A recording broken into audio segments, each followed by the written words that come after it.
Marketing advertising है, marketing sales है, marketing events के लिए स्पॉन्सरशिप को लेके आने का नाम है। आप जब भी किसी से पूछेंगे कि यार मुझे बताओ कि मार्केटिंग दर हकीकत है क्या, तो वो आपको एक लिस्ट दे देगा कि मेरे नजदीक मार्केटिंग इस चीज को कहते हैं। आजकल की मार्केटिंग को यहां पहुंचने में टाइम लगा। इस टाइम को हम कहते हैं एवोल्यूशन प्रोसेस। इस सेशन के अंदर मैं आपको बताऊंगा कि एवोल्यूशन ऑफ मार्केटिंग कैसे हुई।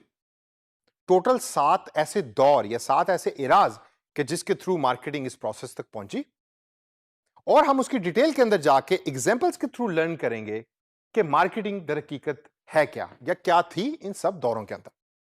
तो आइए सबसे पहले दौर के बारे में बात करते हैं। The first era was trade era. पुराने जमाने की बात है। ट्रेड इरा के अंदर ना मशीनें हुआ करती थी, ना आपको ऑटोमेशन नजर आती थी, ना फैक्ट्रियों के अंदर लोग जाके काम किया करते थे। तो फिर क्या करते थे वो? बार्टर सिस्टम का नाम सुना है आपने? बार्टर सिस्टम से मुराद यह है कि मेरे पास कपास है और आपके पास गंदम है, आओ एक्सचेंज करें। तो उस दौर के अंदर मार्केटिंग नाम था एक्सप्लोरेशन का, या यह देखना कि दूसरा बंदा जो है वो क्या प्रोड्यूस कर रहा है जिसका मुझे फायदा हो सकता है। यह वही दौर है कि जिसके अंदर हमने गैस को भी एक्सप्लोर किया, जिसके अंदर इंसानियत ने ऑयल को भी एक्सप्लोर किया।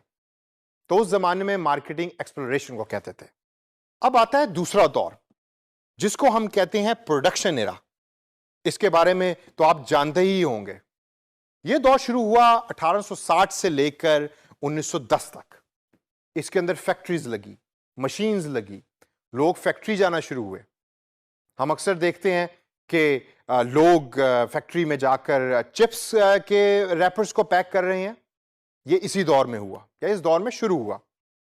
तो मार्केटिंग का फोकस फिर क्या था प्रोडक्शन एरा में? मार्केटिंग का फोकस यह था कि प्रोडक्शन एफिशिएंसी को बढ़ाया जाए। जो इंसान या जो वर्कर 8 पैकेट्स दिन के अंदर पैक कर रहा है, उसकी एफिशिएंसी को बढ़ाकर उस 8 को 15 के अंदर कन्वर्ट किया जाए, और मार्केटिंग उस चीज के ऊपर फोकस कर रही थी। इस प्रोडक्शन एरा के बाद तीसरा जो दौर आया वो बड़ा इंटरेस्टिंग था। उसको हम कहते हैं सेल्स का दौर या सेल्स एरा। अब सेल्स एरा बेसिकली क्या है? सेल्स एरा है कि प्रोडक्शन भी हो गई, मार्केटिंग ने उसके ऊपर फोकस कर दिया। अब प्रोडक्ट तैयार पड़ी है तो उसको बेचने के लिए you need a sales person. तो मार्केटिंग फिर नाम हो गया सेलिंग का। आप अच्छे से अच्छे सेल्स के लोग हायर करते थे, उनको प्रोडक्ट्स के बारे में बताते थे, और वो जाके मार्केट के अंदर प्रोडक्ट्स को बेचा करते थे। और ये जो दौर है ये था 1920 से लेकर 1930 तक, जिसके अंदर मार्केटिंग सिर्फ सेलिंग का नाम होती थी। फिर अगला दौर आया। अगला दौर था 1940 से 1950 तक, जिसके अंदर मार्केटिंग वालों को एहसास हुआ कि यार सेलिंग और प्रोडक्शन ही खाली मार्केटिंग नहीं है, हमें ब्रांडिंग की तरफ भी तवज्जो देनी है, हमें इश्तेहारात भी बनाने हैं, हमें ब्रोशर्स भी बनाने हैं। आपने अक्सर देखा है कि आपके लोकल इलाके में जो पिज़्ज़े की दुकान है उसका आपको घर पे पैम्फलेट मिलता है, by one get one free का। ये इसी दौर के अंदर शुरू हुआ। तो मार्केटिंग को नाम दिया गया ब्रांड डेवलपमेंट का। इससे आगे अगर हम चलें तो फिर ज्यादा जो हम वेल नोन कॉन्सेप्ट जिसको समझते हैं मार्केटिंग कंपनी का कॉन्सेप्ट, वो आया जो था 1960 से लेकर 1990 के दरमियान।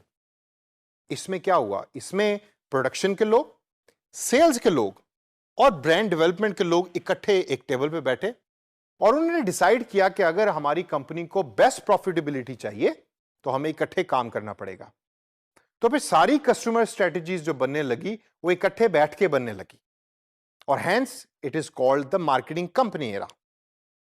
अब आगे चलिए। कंपनी ने जैसे प्रॉफिटेबिलिटी की तरफ सफर तय करना शुरू किया तो 1990 में जाके उनको यह पता लगा कि कस्टमर के पास चूंकि ऑप्शंस बहुत ज्यादा हैं तो खाली सेलिंग और ब्रांडिंग ही हमारे काम नहीं आ रही। तो भाई अगर ब्रांडिंग और सेलिंग काम नहीं आ रही तो फिर then what is the answer? The answer was relationship. Company ने यह डिसाइड किया कि आओ कस्टमर के साथ रिलेशनशिप करो और कस्टमर की तरफ हाथ बढ़ाओ ताकि वो आपका इवेंचुअली लॉन्ग टर्म कस्टमर बन सके। That is called the relationship era. और फिर दौर आया मेरे और आपकी तरह के जवान लोगों का, जिसको हम कहते हैं सोशल मीडिया मार्केटिंग एरा। ये सोशल मीडिया मार्केटिंग एरा क्या है? ये वही एरा है कि जिसके अंदर मैं और आप इस टाइम सांस ले रहे हैं।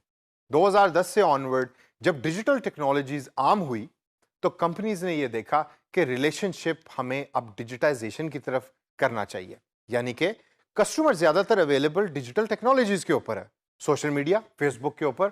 आप अगर अपनी एग्जांपल देखें तो आप ज्यादातर दिन का टाइम फेसबुक पे गुजार रहे हैं या यूट्यूब पे गुजार रहे हैं। तो कंपनीज ने ये डिसाइड किया कि चलो फेसबुक पे या यूट्यूब के ऊपर जाकर एडवर्टाइजमेंट करो और कस्टमर के साथ रिलेशनशिप बनाओ, जिसके थ्रू हमारी प्रॉफिटेबिलिटी जो है वो इंक्रीज होगी। इन सब दौरों से गुजर के मार्केटिंग अपने एवोल्यूशन प्रोसेस को कंप्लीट करता है। लेकिन इसके बाद मार्केटिंग क्या प्रोवाइड कर रहा है कंपनीज को, तो आइए देखिए। Number 1, exploring new avenues. Exploring new avenues से मुराद है कि आप अपॉर्चुनिटीज को देखते हैं, आप अपॉर्चुनिटीज को सर्च करते हैं। सेकंड नंबर पे ऑप्टिमाइजिंग प्रोडक्शन, प्रोडक्शन की एफिशिएंसी को बेहतर करने के लिए मार्केटिंग अपना किरदार अदा कर रहा है। थर्ड नंबर के ऊपर है क्रिएटिंग एंड एडवर्टाइजिंग ब्रांड, मतलब आप ब्रांड के कलर्स को डिसाइड कर रहे हैं, ब्रांड के थीम को डिसाइड कर रहे हैं ताकि कस्टमर आपके ब्रांड को अपने जहन के अंदर रख सके। चौथे नंबर पे है हमारे पास making company wide efforts interesting, यानी कि पूरी कंपनी को एक गोल के लिए काम करना है, जिसके अंदर मार्केटिंग बहुत ही इंपॉर्टेंट रोल प्ले कर रहा है। अगर आप शहद बनाने वाली कंपनी है और आपकी टैगलाइन है कि हमारा शहद सबसे मीठा है, तो आपका सेल्स का बंदा भी मीठा होना चाहिए, वरना सेल्स का बंदा तो कड़वा है और शहद मीठा है तो आप कस्टमर कभी भी जीत नहीं सकते। पांचवें नंबर पे हमारे पास है क्रिएटिंग कस्टमर रिलेशनशिप, सबसे इंपॉर्टेंट। आपने अगर कस्टमर का रिलेशनशिप विन कर लिया तो सारी जिंदगी कस्टमर कभी कहीं भागने नहीं लगा। और last but not the least, involving communities, involve करके इंप्रूव करना। कम्युनिटी से क्या मुराद है, मेरी और आपकी तरह के लोग। जब आपने रिलेशनशिप कस्टमर के साथ बिल्ड कर दिया तो वो कस्टमर अगले बंदे को बताएगा, तो एक कम्युनिटी बन जाएगी आपकी कंपनी के इर्द गिर्द।